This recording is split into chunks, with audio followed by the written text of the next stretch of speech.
माझ्या आधीच्या चिकनच्या रेसिपीला तुम्ही भरभरून प्रेम दिलं, त्यासाठी तुमचं मनापासून धन्यवाद. यावरून असं लक्षात आलं की तुम्ही पण माझ्यासारखे नॉनव्हेजचे शौकीन दिसताय. चला तर मग आज एक नवीन रेसिपी घेऊन आली आहे, तीही आपण करून बघूयात. तर आज आपण करतोय मालवणी चिकन रस्सा. एकदा जर तुम्ही ही रेसिपी करून बघाल ना, तर मी नक्कीच सांगते की तुम्ही हॉटेलचा रस्साही विसराल आणि नेहमी अशाच प्रकारे रस्सा करून खाल. तर सर्वात आधी आपल्याला चिकन मॅरिनेट करायचं आहे. तर त्यासाठी आपण एक हिरवं वाटण करून घेऊयात. वाटणासाठी आपल्याला 2 इंच आलं, 8 ते 9 लसणाच्या पाकळ्या, थोडीशी कोथिंबीर आणि 2 ते 3 हिरव्या मिरच्या मिक्सरमध्ये छान बारीक करून घ्यायच्या आहेत. इथे मी अर्धा किलो चिकन 2 वेळा स्वच्छ पाण्याने धुवून त्याला हळद मीठ लावून घेतलेलं आहे. तसेच आपण जे हिरवं वाटण केलं होतं तेही याला चोळून घ्यायचं आहे. सगळ्या पीसला हे वाटण, हळद, मीठ हे छान व्यवस्थित चोळून घ्यायचं आहे. आता यामध्ये एक अख्खा लिंबू पिळून तोही छान त्याला चोळून घ्यायचा आहे. लिंबामुळे एक छान आंबटसर अशी त्याला चव येते. आता हे चिकन 15 ते 20 मिनटं असंच झाकून ठेवूयात. तोपर्यंत आपण वाटणाची तयारी करूयात. एका मोठ्या पातेल्यात तेल गरम करून त्यामध्ये आपण लवंग, मिरी, दालचिनी, तमालपत्र, हिरवी वेलची हे सर्व घालून घ्यायचं आहे. तसंच यामध्ये 2 मोठे कांदे उभे चिरून तेही गोल्डन ब्राऊन होईपर्यंत भाजून घ्यायचे आहेत.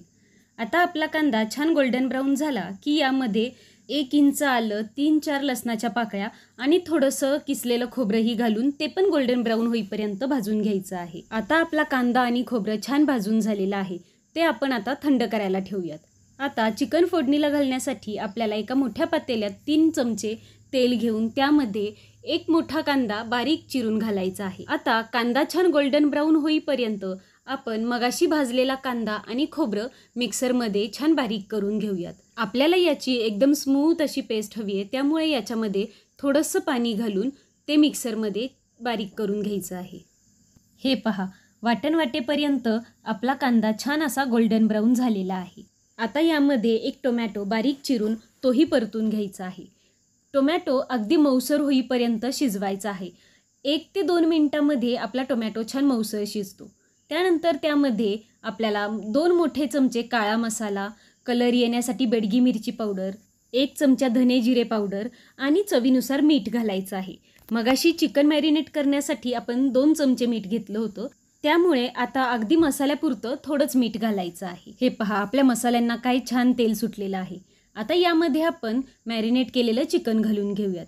हे चिकनही आपल्याला 5 मिनटं या मसाल्यामध्ये छान असं परतून घ्यायचं आहे. मग यावर झाकण ठेवून एक 5 मिनटं चिकन छान शिजू द्यावं. 5 मिनिटांनंतर झाकण काढून चिकन एकदा हलवून घ्यायचं आहे. चिकन हलवून झालं की त्यावर परत एकदा झाकण ठेवून आणखी 5 मिनटं आपल्याला चिकन शिजवून घ्यायचं आहे. तर हे पहा, 5 मिनिटांनंतर आपल्या चिकनला किती मस्त असं पाणी सुटलेलं आहे. आता या पाण्यामध्ये आपल्याला चिकन परत एकदा हलवून घेऊन त्यामध्ये 1 तांब्या गरम पाणी घालायचं आहे. पाणी तुम्ही तुमच्या आवडीनुसार कमी जास्त करू शकता. नंतर यामध्ये आपण वाटलेलं कांद्याचं वाटणही घालून घ्यायचं आहे. आता हे सर्व वाटण एकसारखं असं मिक्स करून झाल्यानंतर 10 ते 15 मिनटं आपल्याला चिकन शिजवून घ्यायचं आहे. आता सगळ्यात शेवटी वरून कोथिंबीर घातली की आपला मस्त झणझणीत तर्रीदार असा चिकन मालवणीचा रस्सा तयार झालेला आहे. हे पहा, आपल्या चिकनला काय मस्त असा रंग आणि तर्री आलेली आहे. तर हा झटकेदार मालवणी रस्सा तुम्हाला कसा वाटला मला कमेंट बॉक्समध्ये सांगायला विसरू नका. आणि हो, सबस्क्राईब केलं नसेल तर सबस्क्राईब नक्की करा आणि तुमचं प्रेम असंच राहू द्या.